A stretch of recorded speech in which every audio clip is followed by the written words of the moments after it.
আসসালামু আলাইকুম। সবাইকে শুভেচ্ছা ও অভিনন্দন। আমরা আজকে কথা বলবো হ্যান্ডেল লক সম্পর্কে, যেটাকে ইঞ্জিনিয়ারিং ভাষায় ইএলই লক বলা হয়ে থাকে। যে ইএলই লকের আসলে মেকানিজমটা কেমন, এটা কিভাবে কাজ করে, কিংবা এটা কিভাবে ফিটিং করতে হয়, সেই সম্পর্কে আমরা আজকে একটা বিস্তারিত কথা বলার চেষ্টা করব।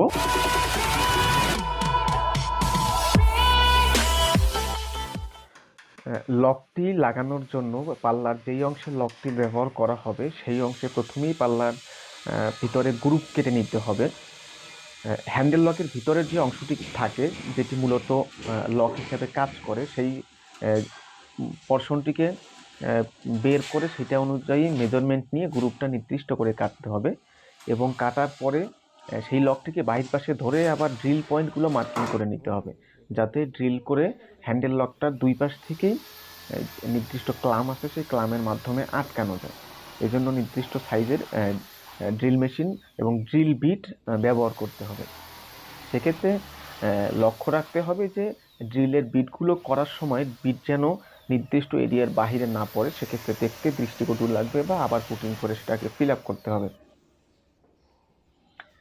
তো ড্রিল করা হয়ে গেলে সেটাকে বাটালি দিয়ে নির্দিষ্ট জায়গাটুকু থেকে পরিষ্কার করে কেটে নিতে হবে, যাতে সেখানে লকটাকে প্রপারলি ফিটিং করা যায় এবং উভয় পাশে এই ছিদ্রগুলোকে সমান করে নিতে হবে।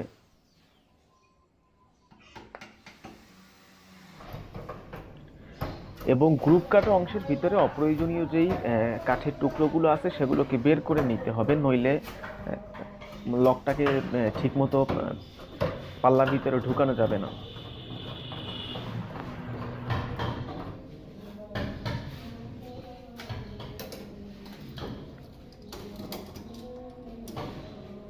এরপরে সেই পাল্লার ভিতরে হ্যান্ডেল লকের ভিতরের যেই মূল মেশিনটা থাকে, অর্থাৎ যার মাধ্যমে এখানে আসলে লকটা হয়ে থাকে, সেই লকটাকে ভিতরে প্রবেশ করিয়ে দিতে হবে।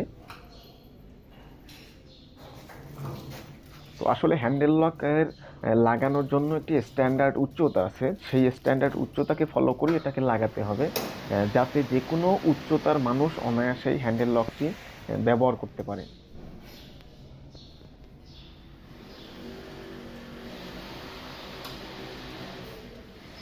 এরপরে হ্যান্ডেল লকের এই ভিতরের অংশটা আটকানোর জন্য 3টা স্ক্রু থাকে।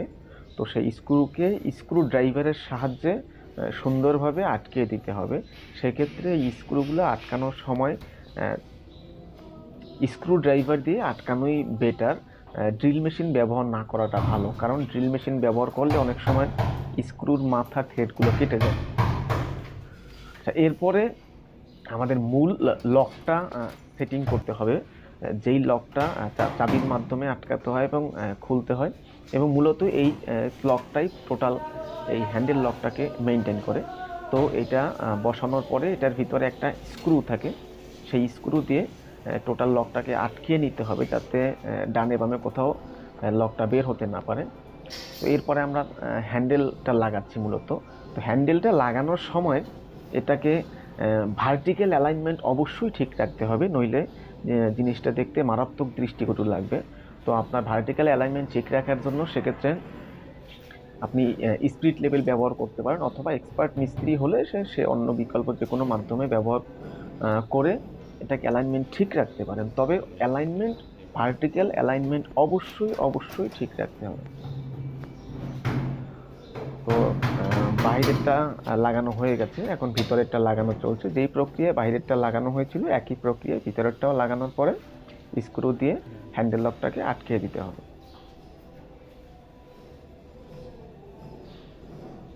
এবং অ্যালাইনমেন্ট অবশ্যই চেক করে নিতে হবে লাগাবার আগে এবং লাগাবার পরে, ভার্টিক্যাল অ্যালাইনমেন্ট ঠিক আছে কিনা সেটা চেক দিয়ে নিতে হবে।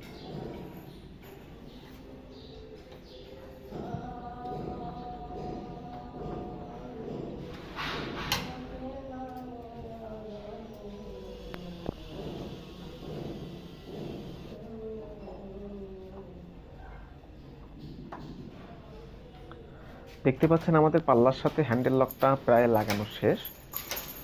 এখন চেক দেওয়া হচ্ছে যে আসলে আমার লক অ্যান্ড কি প্রপারলি কাজ করতেছে কিনা। তো দেখতে পাচ্ছেন যে হ্যাঁ, প্রপারলি কাজ করতেছে।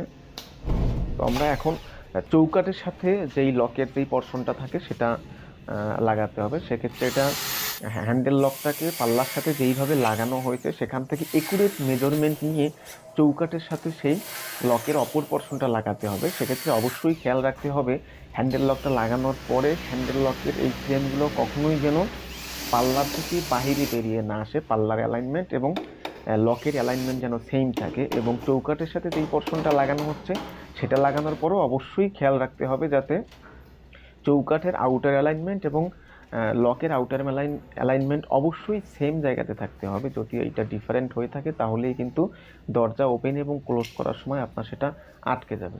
তো অবশ্যই এই কাজটা করার ক্ষেত্রে আপনাদেরকে শতভাগ সতর্ক থাকতে হবে যাতে অ্যালাইনমেন্ট ঠিক থাকে, কোথাও কাজে ভুল ত্রুটি না হয়। এই যে দেখতে পাচ্ছেন যে এখানে কাঠের পাল্লার সেম অ্যালাইনমেন্ট রাখার জন্য কাঠের কিছু অংশ কেটে ফেলা হচ্ছে। এই অংশটুকু যদি কেটে ফেলা না হয় সেক্ষেত্রে এই লকের এই বাইরের অংশটুকু পাল্লার সাথে চৌকাঠের সাথের অংশটুকু চৌকাঠ থেকে বাইরে বের হয়ে থাকবে, যাতে পাল্লা লাগাতে গেলে আপনার লক কি করতে গেলে সেটা প্রপারলি কাজ করবে। তো এখন ফাইনালি স্ক্রু দিয়ে আটকিয়ে পাল্লাটা চেক দেওয়া হচ্ছে যে পাল্লাটা ঠিকমতো ওপেন এবং ক্লোজ হচ্ছে কিনা।